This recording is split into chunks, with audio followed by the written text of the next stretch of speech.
Produire pour assurer la sécurité alimentaire, oui, mais produire en nuisant moins à l'environnement, à l'écosystème et à la biodiversité, indispensable à la sécurité alimentaire future.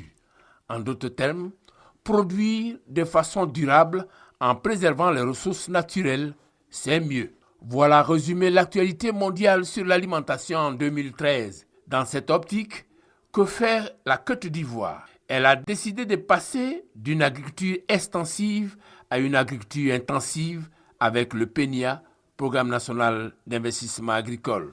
Ainsi, plusieurs ouvrages sont en cours de réalisation ou programmés pour l'être.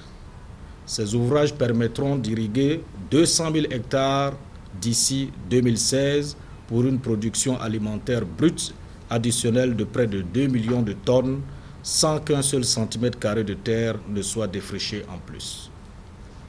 La production intensive se fera également par l'utilisation maîtrisée par les exploitants agricoles de variétés performantes mises au point par nos institutions de recherche. Les résultats sont éloquents. Nous sommes heureux de constater que nos producteurs de riz sont passés de 3 à 5 tonnes de riz par hectare et par cycle. Ceux du cacao peuvent obtenir des rendements de 3 tonnes par hectare contre 400 kg par le passé.